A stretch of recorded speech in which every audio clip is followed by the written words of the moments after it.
Bonjour et bienvenue dans le podcast du Human Factor. Je m'appelle Alexis Eve et tous les mercredis, je vais à la rencontre des startups les plus véloces pour rentrer en détail dans les bonnes pratiques RH qui leur permettent de faire du facteur humain un levier de croissance plutôt qu'un risque. Le travail en asynchrone, c'est se concentrer sur les résultats et pas sur la manière. Le Human Factor, ce n'est pas qu'un buzzword. C'est aussi le nom de notre premier livre. Les clés de l'alignement entre associés, d'une organisation adaptée ou encore de la bonne relation à son travail. The Human Factor, c'est 100 pages de retour terrain des plus belles startups et de bonnes pratiques actionnables. Si vous voulez en savoir plus, allez tout simplement sur www.yaniro.co/book, B-O-O-K. On met le lien dans la description de l'épisode. Pour l'heure, je vous laisse avec l'invité d'aujourd'hui et vous souhaite une bonne écoute. Bonjour Rodolphe, comment vas-tu ? Très bien Alexis, et toi ? Ça va très bien, ça va très bien. On est à distance encore, mais cette fois-ci, c'est dans le thème. C'est-à-dire que j'ai beaucoup répété le fait que on est en distanciel, alors qu'on a un peu l'habitude de faire des épisodes en physique, etc. Et là, en fait, on va voir que le distanciel n'est pas une condition, entre guillemets, de contrainte, mais potentiellement un choix par défaut, parce que aujourd'hui, on va parler avec Rodolphe du travail en asynchrone, qui est quelque chose qu'on voit beaucoup en startup, qui est mécaniquement assez connecté au principe du travail en remote, évidemment. Et avant d'aller plus loin sur le sujet, je vais surtout te laisser te présenter, Rodolphe, parce que, comme on le sait, tu vas le faire beaucoup mieux que moi. Écoute, merci de m'avoir sur ton podcast. Moi, je m'appelle Rodolphe, je suis fondateur d'une société qui s'appelle Remotive, une société française. Je l'ai créée en 2014 et on est spécialisé sur le recrutement des talents en télétravail. Moi, j'ai commencé mon parcours en 2010, il y a une dizaine d'années chez Google. Et à l'époque, on m'a donné un téléphone fixe au sein des bureaux assez fous de Google et on m'a donné pour mission de téléphoner aux directeurs informatiques et aux personnes qui travaillent dans les ressources humaines pour leur dire « Le futur du travail est arrivé, maintenant la technologie est assez bonne pour travailler de n'importe où ». J'ai porté ce message pendant 2 ans en échangeant avec des dirigeants français et tant et si bien que je me suis fait la réflexion de dire pourquoi pas l'appliquer dans mon mode de travail et quitter le campus confortable et sympathique de Google pour commencer à travailler à distance, c'est-à-dire trouver des opportunités et créer des opportunités moi-même, ou avoir son propre ordinateur et une connexion Internet suffisait pour être productif et pour avoir une bonne carrière. Et ça, c'est comme ça a commencé en 2013, où j'ai rejoint une société qui s'appelle Buffer.com, qui est très active sur les réseaux sociaux et dont je suis devenu le DAF, directeur administratif et financier. Et ces gens-là m'ont donné une feuille de route de grandir la société de 10 à 90 personnes avec aucun critère géographique de recrutement. Je me suis retrouvé sur une société qui n'avait pas de bureau physique, qui avait juste une boîte postale perdue dans un immeuble anonyme de Californie. Et j'ai eu la chance d'avoir la main pour recruter à travers toutes les fuseaux horaires. Et c'était une expérience incroyable de recruter des personnes et de voir comment, de manière synchrone, et on va en parler asynchrone, les personnes pouvaient collaborer et être très très heureuses d'avoir plus de temps pour faire ce qu'elles souhaitaient faire, ce qui m'a fait tomber dans la marmite du télétravail et m'a lancé sur la piste de Remotive que je gère encore aujourd'hui en 2021. Donc autant dire que j'imagine que la crise de 2020, de mars 2020, même si elle a dû vous secouer pour différentes raisons, d'un point de vue organisation du travail, ça n'a pas fait grande différence. Oui, pour nous, c'était dans nos usages, donc on a vu peu de différence. On a été extrêmement sollicité par les transitions, puisque nous, on a commencé par parler du télétravail choisi, qui était la possibilité d'aller au café, au coworking space, d'être flexible, d'être nomade.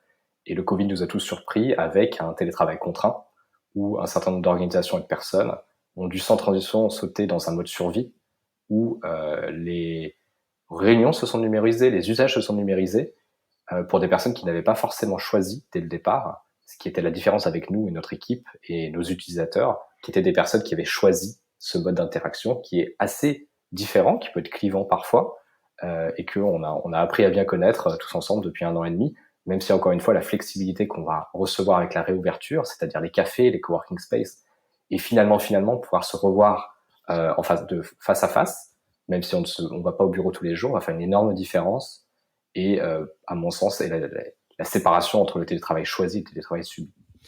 Alors justement, prenons, le temps, on va pas y passer, tout l'épisode évidemment, mais on va poser, des bonnes bases parce que, vous l'avez compris, aujourd'hui, on va parler de travail en asynchrone et ça a ses spécificités parce que, là, on a parlé de beaucoup de notions. On a parlé, du télétravail, donc, d'avoir des moments où on travaille de chez soi, choisis ou non. On a parlé brièvement du nomadisme et on a beaucoup parlé il y a quelques années du digital nomade. Là, on parle bien du travail en asynchrone. Si tu devais définir rapidement, ce qu'est le travail en asynchrone, comment le définirais-tu? Le travail en asynchrone, c'est se concentrer sur, les comment dire? Se concentrer sur les résultats et pas sur la manière. C'est-à-dire qu'on a des feuilles de route claires pour l'entreprise, pour les collaborateurs et collaboratrices et on va essayer d'être, dans des interactions limitées, c'est-à-dire limiter le temps passé à répondre de manière synchrone, c'est-à-dire immédiate aux emails, aux messages Slack et surtout essayer de réfléchir à la manière dont on s'organise dans nos réunions pour passer, un temps assez restreint, en fait, à être dans des situations de comité, des situations de décision de groupe qui vont prendre beaucoup d'énergie. On a tous, la plupart de ceux qui nous écoutent ont grandi en allant à l'école. Certaines personnes suivaient les cours au CNED et de manière asynchrone, du coup, puisque c'était à correspondance, par correspondance. Donc, on comprend parfois la différence entre être physiquement présent et finalement pouvoir s'organiser à distance et s'organiser selon ses propres horaires. Beaucoup de freelanceurs le font, puisque mécaniquement, quand on travaille hors les murs, on est obligé de se gérer et s'organiser. Et le travail asynchrone en entreprise, c'est en fait amener cette flexibilité, mais à travers les usages et comment dire, oui, à travers les usages de l'entreprise. Et tu viens de faire un point qui est très important parce qu'il y a une partie qui est presque dans l'étymologie. Asynchrone s'oppose à synchrone. Là, par exemple, nous sommes en train de travailler de manière synchrone, hein. Nous sommes, sur le je sais pas si on est sur le même fuseau horaire, il me semble que oui, mais en tous les cas, on est en live, en direct. Mais ce que tu as, présenté, c'est également, le fait d'être très réactif par mail et par Slack, qui ressemble pas à une question de travail en live, parce qu'on pourrait se dire que, bah, voilà, les mails, tu les gères quand tu les gères. Pour autant, la philosophie d'être très réactif aux mails, au Slack ou à autre chose est une philosophie du travail en synchrone parce qu'elle est, c'est de ce que je comprends, parce qu'elle repose sur le principe que ce qu'on attend du travailleur ou de la travailleuse, c'est qu'elle soit présente tout le temps versus lui donner les moyens d'atteindre un résultat. C'est bien ça? Tout à fait. Je pense que pendant très longtemps, le présentéisme voulait dire qu'on liait l'activité d'une personne, le fait de s'agiter, le fait de faire du bruit, le fait d'être présent dans les murs avec le fait d'être productif. Ensuite, on a vu que on pouvait être distrait aussi bien à la maison que dans les bureaux, c'est-à-dire regarder YouTube, être distrait, faire quelque chose d'autre. Donc, ces notions ont tendance à être de plus en plus décorrélées et on se rend compte qu'un certain nombre de personnes préfèrent travailler selon leurs contraintes et opportunités. Là, je pense à tous nos amis qui sont développeurs informatiques, par exemple, et qui, parfois, souhaitent travailler à des horaires qui leur conviennent et souhaitent surtout être sur des sujets de fond dans lesquels on ne va pas les interrompre pendant 2, 3 ou 4 heures consécutives. Alors que si je pose un point dans ton calendrier à 10h30 du matin, eh bien, j'ai un phénomène d'anticipation dès le réveil puisque je sais que je dois choisir une tâche qui est légèrement ambitieuse puisque je vais devoir m'interrompre à 10h15 pour préparer notre call. Ensuite, à 10h30, s'il y a un peu de retard, eh bien, je vais devoir patienter. Et dès qu'on aura fini une conversation sur le coup des 11h, eh bien, je vais devoir débriefer, écrire ce qui s'est passé, répondre à mes mails. Et avant que je le sache, ce point d'une demi-heure, c'est en fait ma concentration de bloc, c'est-à-dire de 8h à midi techniquement, qui est partie et on part déjeuner. Mmh.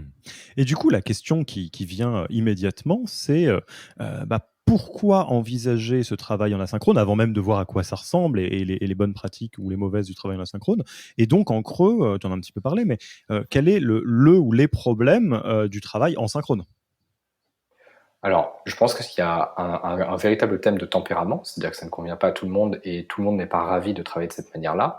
Mais les soucis de la communication synchrone, puisqu'il faut en parler aussi, c'est le thème de devoir répondre immédiatement à toutes les requêtes et toutes les contraintes.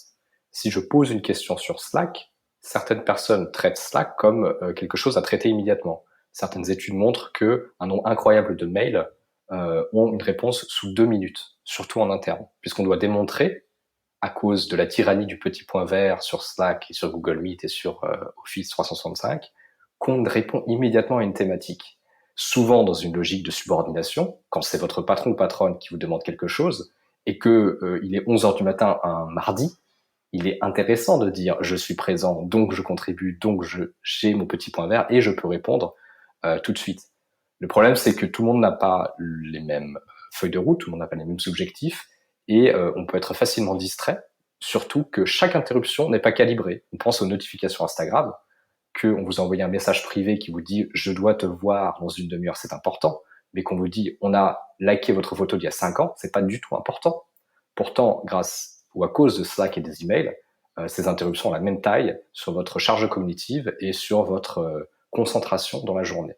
Et je trouve que être réactif, c'est assez dommage pour des professionnels qui ont toute la technologie possible pour ne pas l'être, et que prendre le contrôle de son emploi du temps, c'est être le plus présent pour son équipe, mais aussi potentiellement pour ses loisirs, pour sa famille, et sur un rythme et un style de travail qui peut plus correspondre aux personnes, plutôt que dire, héritage du Fordisme, on va travailler 35, 40 heures par semaine, puisqu'à une certaine époque, au début du 1900, on faisait 3-8, et on a gardé quelque part par nostalgie ou juste par inertie cette découpe de la journée qui, à mon sens, est parfaitement dépassée. Et donc très vite, en fait, on arrive à une notion que peut-être des personnes qui nous écoutent connaissent. Alors désolé pour les anglicismes, hein, mais c'est des livres souvent en anglais au démarrage. La notion de deep work, de travailler profondément. On pourrait parler de flow pour ceux qui connaissent un peu ces sujets en sciences sociales, en sciences humaines. Ou globalement, la notion de se dire comment peut-on faire pour travailler profondément, sans interruption, sur un sujet? Alors, tu parlais de la fonction de développeur qui, mécaniquement, a souvent besoin de travailler de cette manière-là. Euh, Qu'est-ce que tu peux nous dire là-dessus et à quel point, quelque part, le deep work, selon toi, c'est quelque chose qui est plus ou moins important pour différents jobs qui, du coup, pourraient plus ou moins utiliser de la synchrone, ou est-ce que c'est une question générale de se dire, bah non, quand vous êtes sur quelque chose, faites-le à 100%, quoi. Qu'est-ce que tu en penses?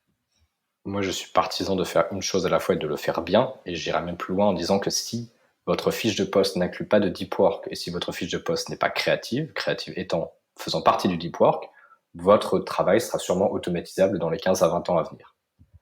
Du coup, ça pose problème puisque votre concentration et votre créativité est ce qui vous différencie non seulement de la machine, mais aussi de travailler 30 heures par semaine sur des sujets et les faire sérieusement, ou alors de travailler 50 ou 60 heures par semaine et devoir être traîné de réunion en réunion sur des sujets plus ou moins importants par une inertie de l'entreprise ou d'usage qui peuvent être dépassés.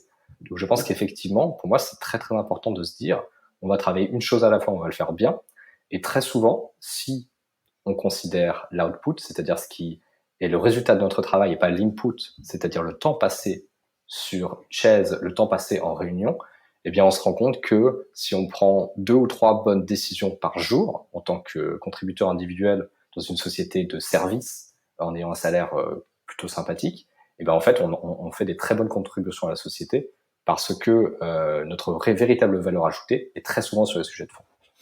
Et alors, par curiosité, cette théorisation de l'organisation du travail, cette manière de penser le travail en collectif, si on remonte un peu, d'aussi loin que tu connaisses, d'où est-ce que ça vient? Parce qu'effectivement, il y a certaines startups qui sont assez connues pour fonctionner comme ça. On pense à Buffer, on pense à Stripe aussi et d'autres. Mais j'imagine que bah, le milieu startup n'a pas tout inventé non plus.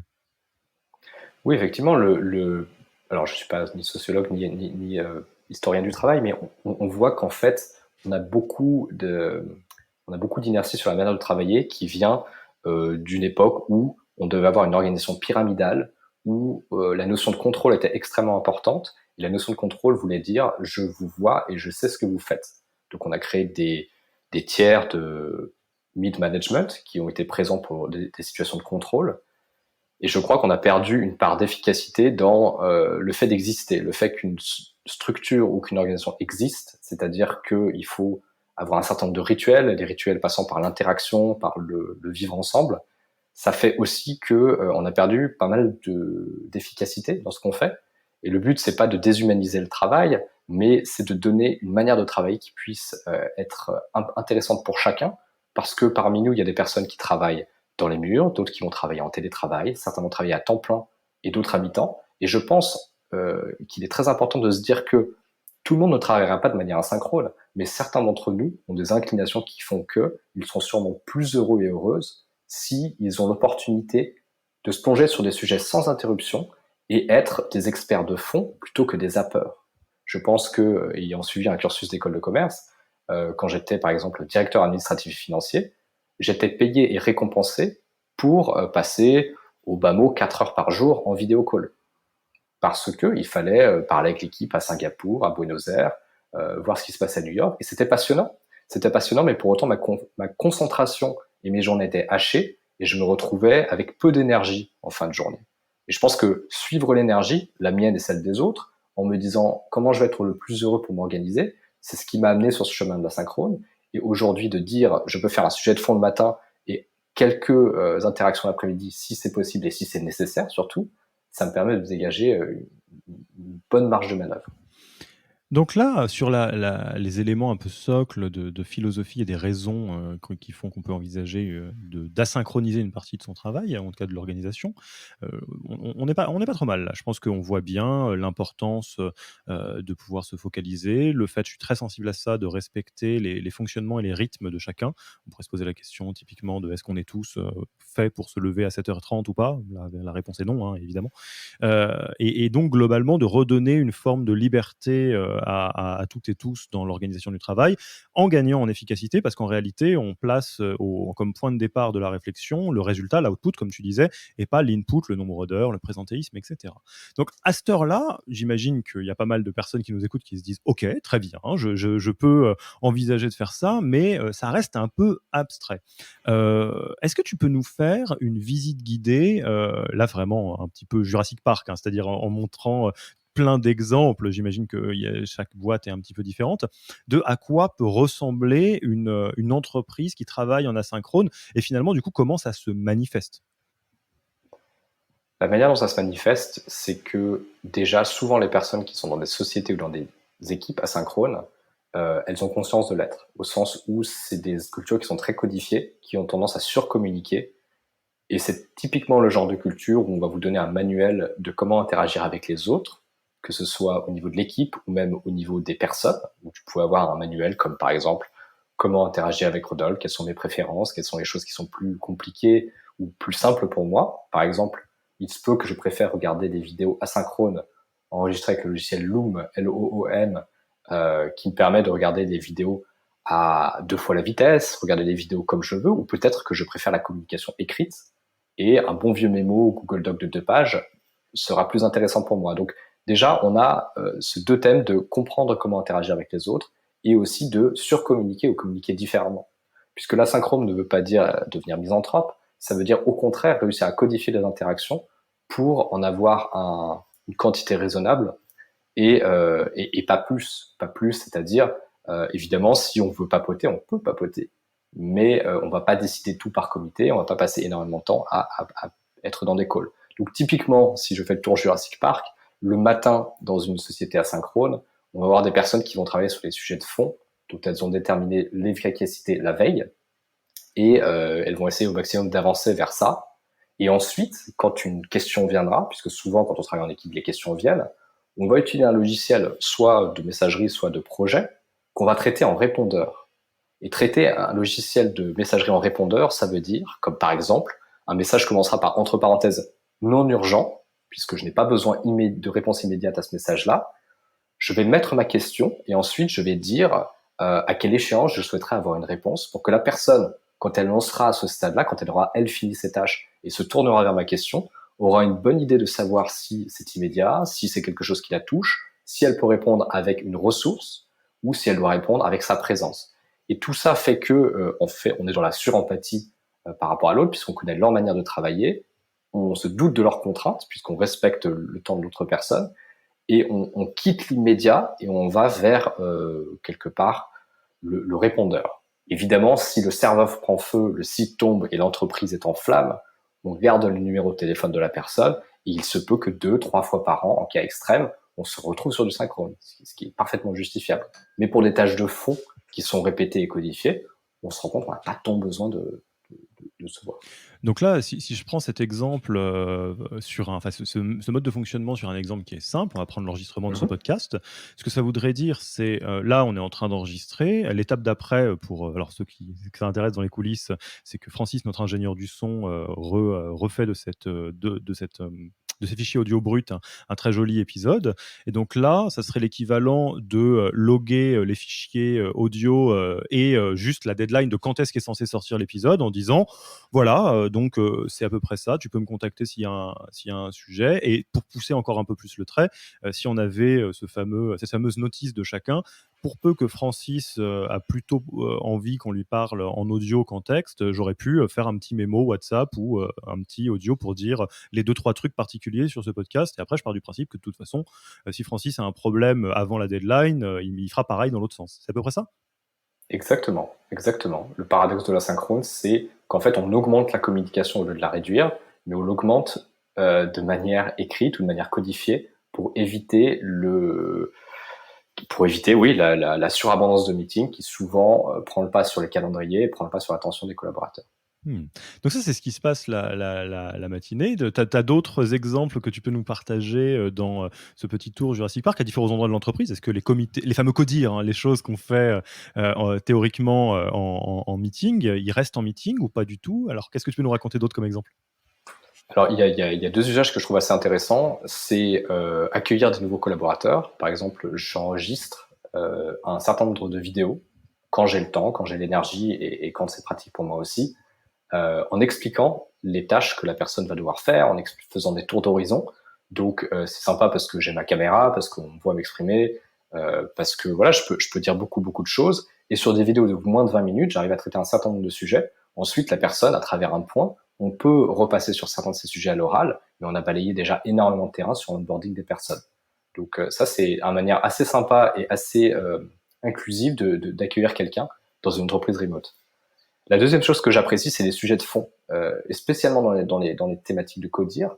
Souvent, on va avoir le paradoxe de la personne la mieux payée dans la salle, et la personne la mieux payée dans la salle va souvent avoir plus d'influence que les autres, simplement parce qu'il y a une pression qui est implicite ou explicite de la hiérarchie, ce que je comprends tout à fait. Le fait de s'exprimer de manière asynchrone permet d'être dans l'écrit et aussi dans la réflexion.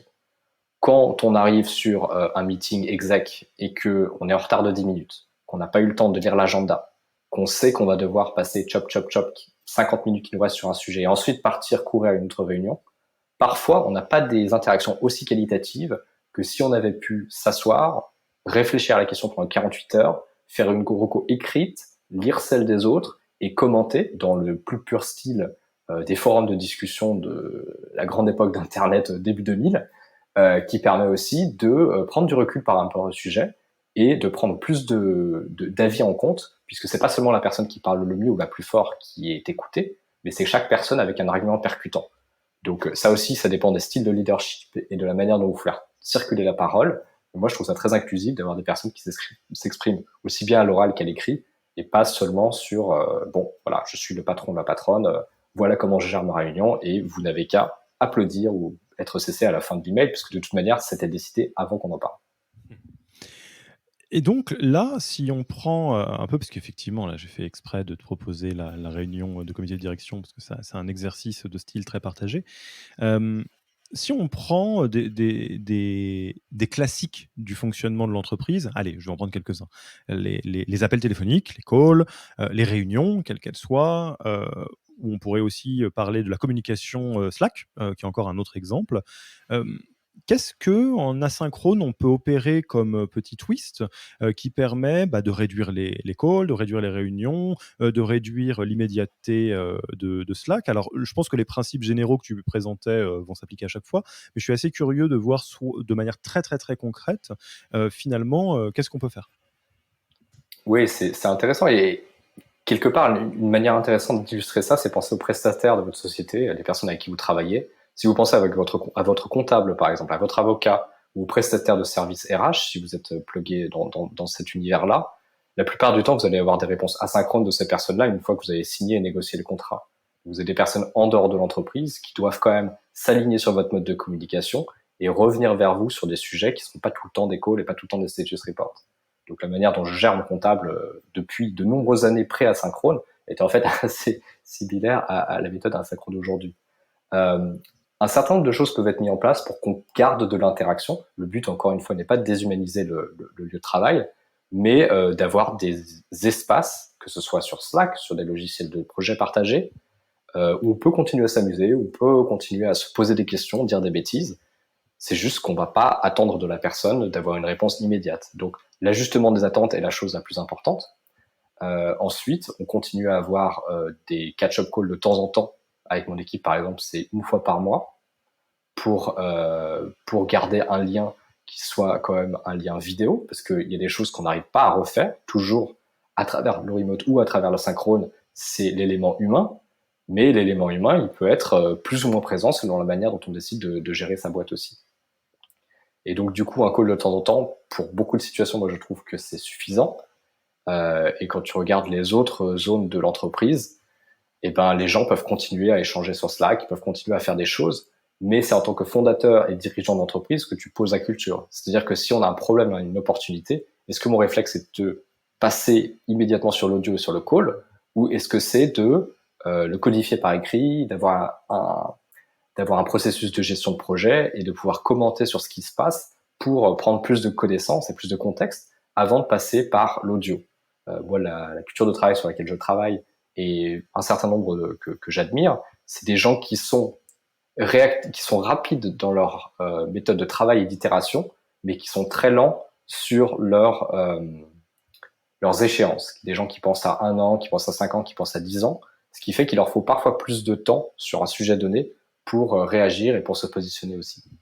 Et alors, tu parlais justement de la culture et de l'impulsion du fondateur, de la fondatrice pour une culture de la synchrone. La question qui se pose un peu, en tout cas que je me pose, c'est in situ, dans la réalité des faits, à quel point est-ce que les entreprises asynchrones sont asynchrones depuis le début, tout ou partie, hein, évidemment, on l'a bien compris, l'idée c'est pas de déshumaniser totalement, et ou à quel point, en fait, on peut basculer dans de l'asynchrone, pour, différentes raisons ou introduire un peu d'asynchrone. Est-ce que c'est finalement possible de le faire en cours de route et est-ce que tu as des exemples un peu en tête? La transition est quelque chose d'assez intéressant. Je crois qu'un certain nombre d'équipes qui étaient déjà en télétravail ont vu la synchrone comme une évolution possible et presque et très intéressante pour eux, notamment parce qu'il y a un thème de fuseau horaire.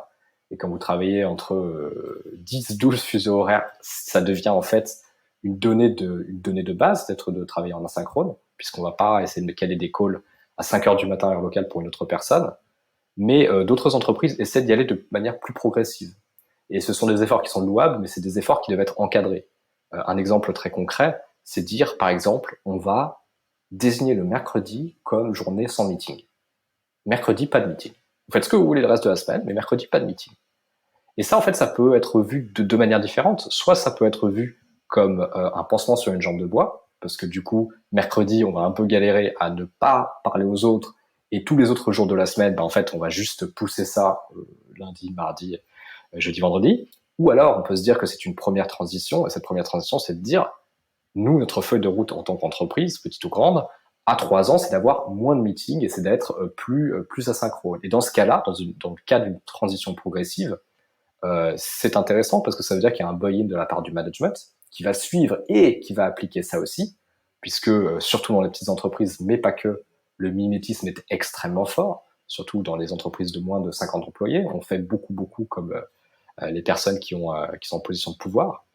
Donc je pense que ça dépend en fait si c'est un effet de mode, c'est-à-dire qu'on est arrivé sur Slack parce qu'on nous a dit que c'était bien, maintenant on fait plus de meeting le mercredi parce qu'on nous a dit que c'était bien, et maintenant on fait du télétravail parce qu'on nous dit que les employés veulent ça.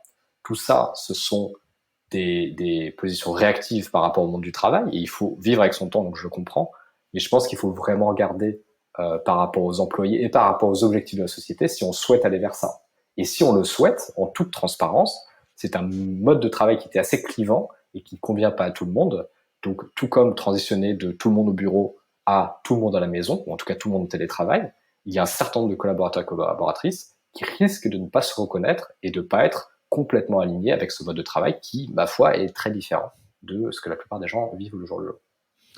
Alors, ce qui est intéressant dans ce que tu dis et tu fais bien de le répéter et je pense que je vais le répéter également, Le point de départ, c'est l'intention de partir des résultats plutôt que de l'input. Et petite anecdote à ce sujet, mars 2020, on a passé beaucoup de temps avec des dirigeantes et dirigeants de start-up qui étaient en difficulté parce qu'elles basculaient dans le remote, et on comprend, et on a essayé de faire notre partie pour accompagner voilà, l'écosystème. Et une question qui est revenue sans cesse, mais alors qui m'a fait tomber des nues, c'était, et je cite, hein, et c'est pas une start-up en particulier, mais en tout cas c'était des fondateurs, fondatrices, euh, comment je peux m'assurer que les équipes travaillent à distance? Et je t'avoue que, étant plutôt rompu à l'exercice de la synchrone, ou en tout cas, en tous les cas, en ayant un cerveau qui fonctionne probablement plus proche de ce que tu disais que en tout cas, la question qu'on me posait, je comprenais même pas la question. Je disais, bah, vos équipes, elles savent ce qu'elles doivent faire, elles ont des résultats, des niveaux d'exigence à atteindre, une deadline, et si elles y arrivent, bah top, et peu importe combien de temps elles y arrivent, en combien de temps elles mettent pour y arriver, et si elles y arrivent pas, bah, on voit ce qu'on fait, quoi. Et donc, c'est vrai que effectivement, plutôt que de se dire, bon, bah, est-ce que je fais un no meeting Wednesday, ou est-ce que je passe sur Slack ou à tel outil qui est un petit peu brillant, la vraie question, c'est est-ce que je peux avoir une intention de dire, bah, ce qui est important, c'est le résultat, et du coup, de mettre les personnes en situation d'y arriver. Tu soulignais un point qui est très important, et c'est vraiment important qu'on en parle. C'est la question de, c'est une culture qui ne fit pas avec tout le monde. C'est un mode de travail qui va bien fonctionner pour certains et certaines, mal fonctionner pour d'autres. Qu'est-ce que tu peux nous dire là-dessus? Parce que je vais sortir un petit peu du bois sur l'échelle de l'extraversion-introversion, je suis au milieu. Je comprends très bien les introvertis, je comprends très bien les extravertis, et je peux avoir besoin de ces deux moments, ce qui m'ouvre pas mal de champs. Mais pour le coup, je vois très bien que des introvertis peuvent totalement s'épanouir en étant concentrés, parce qu'ils ont une énergie qui est tournée vers l'intérieur, et qui, du coup, fonctionne très bien en ayant des temps d'analyse, de repos, etc. Des personnes extraverties qui peuvent construire leurs idées et leurs réflexions en rebond avec d'autres, en live, pourraient potentiellement le vivre un petit peu moins bien. Et ça, c'est juste introversion et extraversion. Donc, est-ce que tu as des choses à nous partager là-dessus, pour ne pas qu'on bascule non plus dans l'asynchrone, c'est le nouvel Eldorado, on va tous le faire, ce qui est bien évidemment pas ce que tu as dit. Tout à fait, et je pense que c'est important de le souligner, ça fait partie des modes de travail qui ne plaisent pas à tout le monde.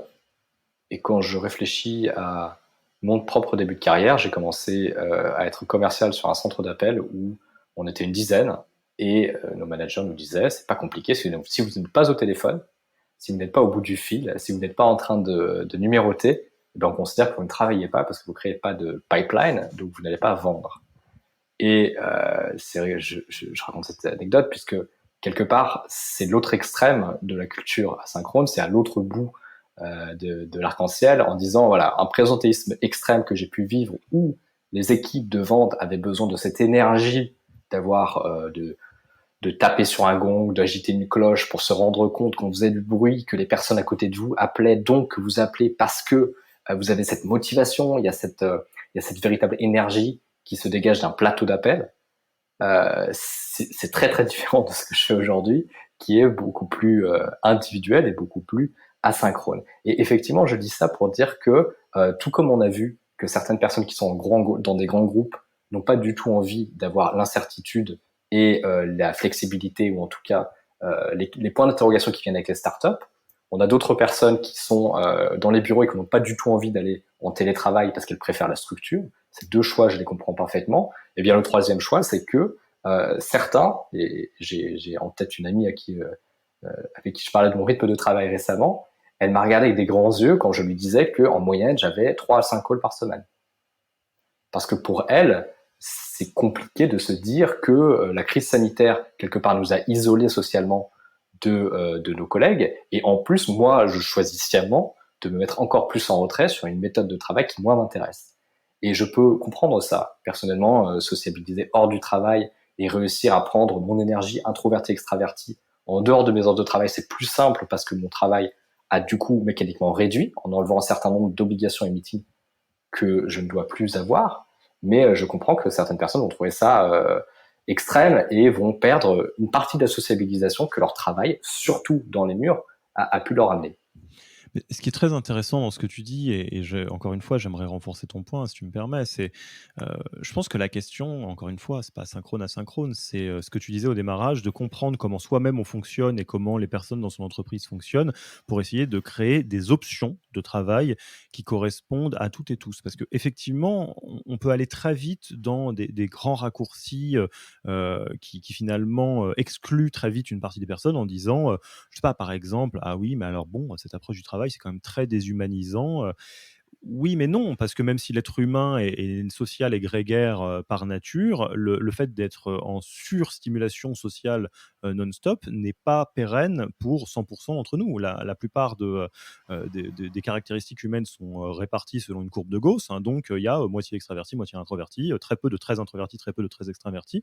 Mais du coup, en prenant un mode de travail unique qui est calqué sur une approche, donc extraversion et introversion, on coupe tous les autres. Et effectivement, l'approche de l'asynchrone qui ouvre des options permet potentiellement, pour certains et certaines d'entre nous, de reprendre la main et de ne pas subir certaines choses. Ce que tu disais, par exemple, Rodolphe, euh, je pense que, enfin moi je vais parler dans mon nom, j'ai un métier qui est très social et qui a des gros blocs de réunions parce que je fais des interviews, parce que je fais des coachings de dirigeants. Est-ce que c'est des moments que je vis mal? Pas du tout, parce que je suis très content de passer du temps avec toi, de te rencontrer, d'échanger. Pareil dans les coachings, évidemment. En revanche, vu que j'ai quand même d'autres choses à faire qui nécessitent un peu de deep work, dans les autres moments, bah, idéalement, si on pouvait éviter de m'appeler toutes les 5 minutes pour à peu près tout, c'est mieux. Et ça, à force, une fois qu'on se connaît et qu'on connaît son propre mode de travail, on peut le partager gentiment aux autres qui, peu à peu, s'adaptent. Mais et pour autant, si certaines personnes ont besoin de plus de temps, de convivialité, on peut aussi respecter ces besoins-là et trouver un entre-deux. Par exemple, moi, j'ai beaucoup de plaisir à avoir des temps de convivialité qui sont des temps de convivialité, y compris avec mes collègues. De dire, bon, bah voilà, on a une plage, début de meeting, fin de meeting, ou bien juste un autre moment qui sert à dire, bah alors, quoi de neuf, ça fait plaisir. Mais par contre, c'est C'est pas au ça. milieu de mon deep work. C'est ça. Et c'est réussir à, en fait, réussir à mieux se connaître et réussir à organiser ses temps. Et la petite anecdote que j'ai oublié de raconter, c'est que pour moi, le bascule, c'est vraiment venu après avoir parlé avec énormément de copains et de copines qui sont développeurs et développeuses informatiques. Et ensuite, en 2017, j'ai décidé d'écrire un roman. Et pour ça, tous les matins, je travaillais sur mon roman. Et tous les après-midi, je travaillais sur ma société. Donc tous les matins, j'étais ininterrompu 4 heures de suite à écrire, à me plonger dans mes notes, à repartir de mes choses, etc. Et j'ai réalisé en fait qu'il était impossible de prendre un email, d'être présent pour un appel téléphonique pendant ces 4 heures-là, parce que j'arriverais jamais à progresser et c'était juste impossible. Et quand j'ai vu ce degré de concentration et en plus ce degré de satisfaction que j'arrivais à retirer d'une tâche créative, j'ai décidé de l'accepter comme ma manière de fonctionnement et donc, j'ai transposé sur mon entreprise et ce qui me fait plaisir sur mon rythme de travail. Peut-être pour terminer, est-ce que tu as, peut-être de manière anecdotique, quelques do's and don'ts du travail en asynchrone et quelques outils qui peuvent faciliter certains aspects du travail en asynchrone qui te viennent? Oui, alors, moi, je suis un grand fan des captures d'écran en général. Je pense qu'une image réussit vraiment à expliquer quelque chose proprement. J'utilise Droplr, qui est l'équivalent de Cloud App, qui est l'équivalent de plein d'autres choses, qui te permettent d'avoir des captures d'écran que tu peux annoter en quelques clics. Et après un raccourci clavier assez pratique, tu peux directement avoir une URL qui est prête à être copiée dans ton navigateur ou ton stack. Ça permet d'expliquer quelque chose de visuel très très facilement à quelqu'un. Dans le même registre, j'utilise Loom, Loom.com. J'ai la version payante qui permet de faire des vidéos de plus de 5 minutes. Ces vidéos-là, elles peuvent avoir des sous-titres, elles peuvent avoir des commentaires. On peut aussi voir les analytics sur comment les personnes se sont positionnées par rapport à cette vidéo-là. Et moi, ça me permet de communiquer avec mes équipes et de pousser des messages sur des sujets très très précis, de manière asynchrone encore. Au-delà de ça, je pense que les outils classiques sont tout à fait suffisants pour le travail asynchrone, il faut juste les maîtriser. C'est-à-dire qu'un Slack qui demande de l'interaction immédiate n'est pas un Slack qui est traité comme un répondeur, pour faire simple. Après, c'est une hygiène de travail sur la documentation des processus, sur le fait de laisser du temps aux personnes pour répondre, mais aussi d'être assez ferme pour se dire que si on va faire une logique de travail asynchrone, il faut qu'on y aille en équipe. C'est-à-dire que les gens au sein d'une même équipe ou au sein d'une même entreprise doivent tous y aller. Si je suis seul à y aller, eh bien, je vais me retrouver en autarcie, je vais me retrouver en dehors de la mouvance. Et si j'arrête seul de manière unilatérale d'aller au stand-up qui ont lieu à 9 heures du matin tous les matins, eh ben, c'est pas une belle preuve de camaraderie et malheureusement, c'est contre-productif. Donc, il faut vraiment décider ça ensemble pour que ça puisse avancer. Je me permets de partager quelques petits outils, aussi qui fonctionnent bien chez moi, qui sont pas des révolutions, hein, mais effectivement, tout ce qui est, capture d'écran ou, enregistrement vidéo. Si vous êtes sur Mac, vous le savez pas, mais, vous pouvez enregistrer tout ce qui se passe sur votre écran très facilement avec un raccourci clavier et plutôt que d'expliquer à quelqu'un autour d'un meeting comment on fait pour se connecter à ça, puis à faire bidule, faites-le, enregistrez-le, envoyez et dire: «Bon voilà, on en reparle». Autre pratique, qui fonctionne très bien, c'est pareil, pas une révolution, mais une fois qu'on le fait, on se rend compte de la différence. Couper toutes les notifications d'absolument tout. J'ai pas de mail sur mon téléphone. J'ai quasiment rien, qui peut m'envoyer un ping. Bon, alors ça veut pas dire que j'ai pas mes mails sur mon ordinateur évidemment et la dernière qui est on parlait des meetings, hem philosophiquement, rappelez-vous que si vous faites pas attention, votre agenda, c'est une to-do list dans laquelle n'importe qui peut mettre n'importe quoi. Et donc forcément, vous vous retrouvez un petit peu avec la variable d'ajustement de tout ça. Vous bossez plus tôt, vous bossez plus tard, vous bossez pendant le midi, et cetera. Une manière de se prémunir de ça qui fonctionne assez bien, en tout cas dans mon utilisation, c'est des outils comme Calendly qui permettent de fixer des agendas et de «bloquer» entre guillemets, des calendriers sur un sujet ou un autre. La petite fonctionnalité qui va très bien, c'est que vous pouvez définir vous-même la manière dont les rendez-vous peuvent être fixés dans votre calendrier. Ce que ça donne, alors par contre, faut être habitué, c'est que vous allez envoyer votre lien Calendly à quelqu'un pour, j'en sais rien, une interview, comme on l'a fait avec Rodolphe, et Rodolphe va me revenir en disant, bah tiens, c'est très bizarre, il y a rien qui est dispo avant septembre. La réponse, c'est tout à fait. Absolument, je suis désolé. Et après, bon, on peut s'adapter hein, si c'était plus urgent que ça, mais si mon Calendly entre guillemets m'a protégé, bah, c'est une manière de ne pas travailler le matin sur des sujets synchrones et donc de faire du deep work potentiellement. Voilà, my two cents là-dessus. Rodolphe, je te propose qu'on passe tranquillement à la fin de l'interview. Je pense qu'on a fait un bon tour sur ce sujet de l'asynchrone. Première question déjà, où est-ce qu'on te retrouve? Alors, vous pouvez me trouver sur Twitter à RDutel. C'est là où je parle de télétravail et de start-up, surtout de bootstrap start-up, c'est-à-dire sans levée de fonds, ce qui est un exercice assez intéressant. Et vous pouvez aussi m'envoyer un mail sur rodolphe@remotive.io si vous avez des questions sur le télétravail ou cette interview. Ensuite, quel livre, podcast ou blog tu recommanderais aux auditeurs et auditrices alors pour aller plus loin sur ce sujet ou pour s'ouvrir à un autre sujet qui toi te passionne? Alors, il y a beaucoup de gens qui me posent des questions sur le télétravail, puisque c'est mon cœur de métier. Il y a un guide assez intéressant, si ça vous intéresse, écrit par Holloway, ça s'écrit Holloway, qui est super. Il fait 230 pages et il a la plupart des réponses sur la plupart des questions. Sinon, au niveau podcast, je suis assez client de Shane Parrish, qui fait quelque chose qui s'appelle le Knowledge Project, et qui aide à réfléchir ce qu'on appelle les mental models, c'est-à-dire la manière de voir le monde et la manière dont les gens prennent des décisions. Donc ça fait partie des choses qui sont des interviews un peu longues, 1h30, 2 heures, où ils posent des questions sur comment pensez-vous. Et ça me passionne. Enfin, tu connais notre tradition de passage de relais, tu en es toi-même issu, tu as été recommandé par une invitée de ce podcast. Qui est-ce que tu aimerais écouter sur ce podcast qui est le ou la RH de start-up qui t'impressionne le plus, à qui tu as envie de passer le micro? Oui, bah écoute, je pense qu'inviter Simoni, qui travaille chez Guidebook à Lyon, serait une super invitée. Elle fait des choses incroyables sur le télétravail, mais pas que, dans une double culture française et internationale. Et je pense qu'elle a plein de choses intéressantes à partager. Eh bien, Simonie, si tu nous écoutes, peut-être recevras-tu un mail et tu es la bienvenue. Écoute, Rodolphe, je te remercie beaucoup pour ton temps et pour cet échange sur le travail en asynchrone. J'espère qu'on a pu vraiment passer le message de la valeur que ça a et d'à quel point c'est un outil à utiliser en fonction de la culture, des intentions, des personnalités des uns et des autres. Et puis moi, il me reste plus qu'à te dire à très vite et à bientôt. Merci Alexis, bye bye. Bye bye. Merci d'avoir écouté cet épisode. S'il vous a plu et que vous ne voulez rater aucun nouvel épisode, abonnez-vous à la newsletter en allant sur le site www.yaniro.co. Et à mercredi prochain pour le prochain épisode.